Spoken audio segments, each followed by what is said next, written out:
India की history एक बहुत बड़ी और पुरानी स्टोरी है। ये एक ऐसी जर्नी है जो हजारों साल पुरानी है।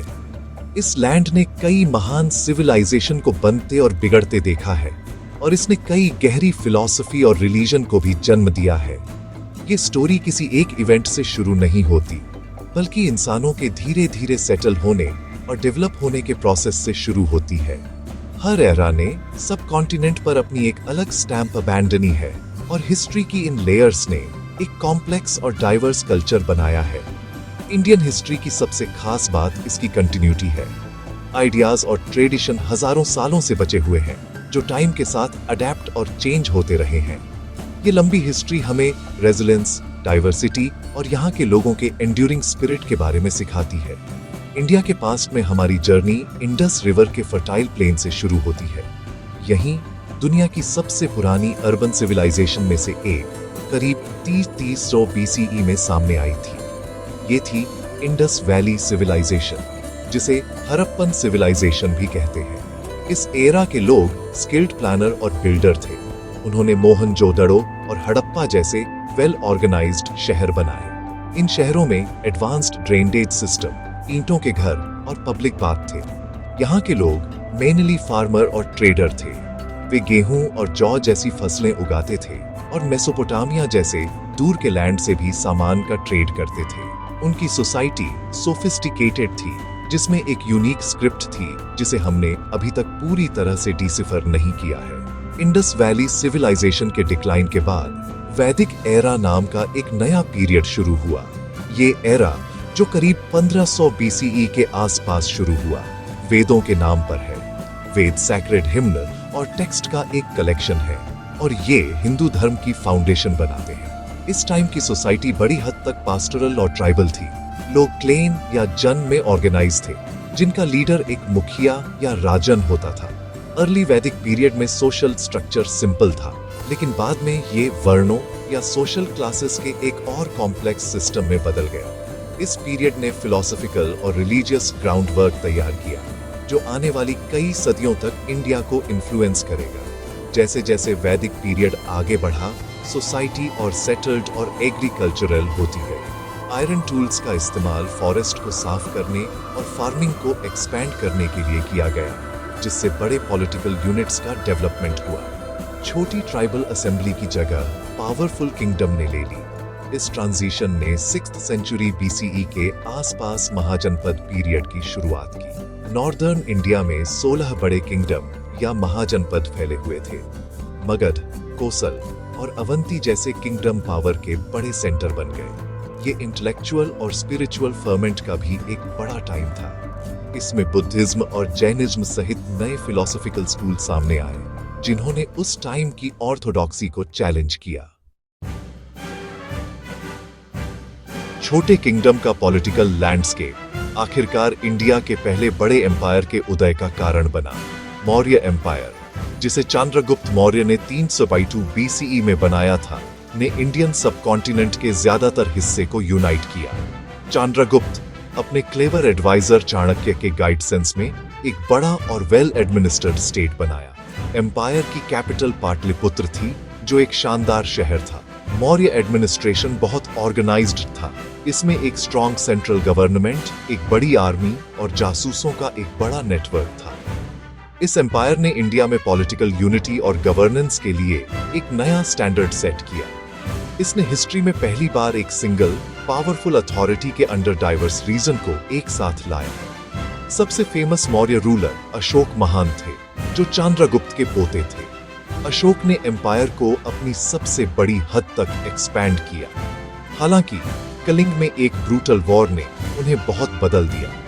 बहुत ज्यादा दुख देखकर उन्होंने वायलेंस छोड़ दिया और बुद्धिज्म अपना लिया। उन्होंने अपने बाकी के रूल काल को शांति और धम्म या सही आचरण के मैसेज को फैलाने के लिए डेडिकेट किया। अशोक ने अपने पूरे एम्पायर में पिलर और रॉक्स पर अपने एडिक्ट्स लिखवाए।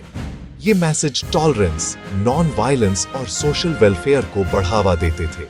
उनके रूल काल को शांति और मोरल गवर्नेंस का एक गोल्डन पीरियड माना जाता है, जो एक पावरफुल कॉन्करर के पीस के अपोस्टल बनने का एक यूनिक एग्जाम्पल है। मौर्य एम्पायर के डिक्लाइन के बाद इंडिया में रीजनल किंगडम का एक पीरियड आया। 4th सेंचुरी सीई तक कोई दूसरा बड़ा एम्पायर सामने नहीं आया था। ये था गुप्त एम्पायर, जिसे श्रीगुप्त ने बनाया था। चंद्रगुप्त आई, समुद्रगुप्त और चंद्रगुप्त आई जैसे रूलर के अंडर एम्पायर ने एक ऐसे पीरियड की शुरुआत की जिसे अक्सर इंडिया का गोल्डन एरा कहा जाता है। ये era science, mathematics, art, literature और एस्ट्रोनॉमी में बड़े अचीवमेंट के लिए जाना जाता है। जीरो का कॉन्सेप्ट और डेसिमल सिस्टम इसी टाइम डेवलप हुआ था। कालिदास जैसे प्लेराइटर के काम सहित great Sanskrit literature royal patronage में फला फूला। गुप्त रूलर ने एक ऐसा माहौल बनाया जहां कल्चर और नॉलेज फ्लरिश्ड हुए। गुप्त पीरियड ने इंडियन सिविलाइजेशन पर एक lasting legacy abandoning. Administrative system efficient थे, लेकिन रीजनल ऑटोनॉमी की भी एक डिग्री की परमिशन देते थे। गवर्नेंस का ये मॉडल बाद के इंडियन किंगडम को इन्फ्लुएंस किया। इस टाइम डेवलप हुए आर्टिस्टिक और आर्किटेक्चरल स्टाइल ने सदियों तक एक स्टैंडर्ड सेट किया। मंदिरों को इंट्रिकेट नक्काशी के साथ बनाया गया था और सुंदर मूर्तियां बनाई गई थी। साइंस और मैथमेटिक्स में प्रोग्रेस का ग्लोबल इंपैक्ट पड़ा। गुप्त एरा के कल्चरल और इंटेलेक्चुअल अचीवमेंट प्राइड का एक सोर्स बन गए। उन्होंने एंशिएंट इंडियन सोसाइटी की अविश्वसनीय क्रिएटिव एनर्जी और वर्ल्ड नॉलेज और एस्थेटिक्स में उसके कंट्रीब्यूशन को दिखाया। गुप्त एम्पायर के एंड से रीजनल पावर का एक और फेज शुरू हुआ। इंडिया में मिडिवल पीरियड एक रिच टेपेस्ट्री थी जो कई अलग अलग डायनेस्टी के धागों से बुनी गई थी। नॉर्थ में हर्षवर्धन जैसे रूलर ने इंपीरियल यूनिटी को फिर से बनाने की कोशिश की। साउथ में चोल, पल्लावा और पांड्य जैसे पावरफुल किंगडम फले फूले।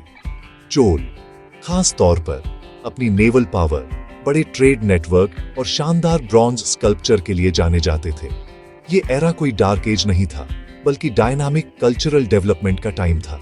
बड़े मंदिर बनाए गए, रीजनल लैंग्वेज और लिटरेचर फ्लरिश्ड हुए, और भक्ति मूवमेंट के नाम से जाने जाने वाले डिवोशनल हिंदू धर्म के नए रूप पूरे देश में पॉपुलर हुए। 8th सेंचुरी के बाद से एक नया इन्फ्लुएंस नॉर्दर्न इंडिया को शेप देने लगा।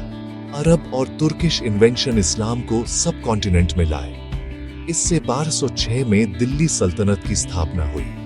300 से ज्यादा सालों तक 5 डायनेस्टी के सक्सेशन ने दिल्ली से शासन किया। सल्तनत ने एडमिनिस्ट्रेशन, आर्किटेक्चर और कल्चर की नई स्टाइल इंट्रोड्यूस की। ये कॉन्फ्लिक्ट और सिंथेसिस दोनों का पीरियड था। एक यूनिक इंडो इस्लामिक कल्चर सामने आने लगा, जिसमें इंडियन और पर्शियन ट्रेडिशन का मिक्सचर था। ये फ्यूजन म्यूजिक, आर्ट, लैंग्वेज और सोशल कस्टम में दिखाई देता था, जिससे कंट्री के नॉर्दर्न पार्ट्स में एक नई कंपोजिट आइडेंटिटी बनी। 1526 में दिल्ली सल्तनत को एक और भी ज्यादा पावरफुल और शानदार एम्पायर ने रिप्लेस कर दिया, मुगल एम्पायर। बाबर द्वारा स्थापित मुगल 200 से ज्यादा सालों तक इंडिया पर शासन करेंगे।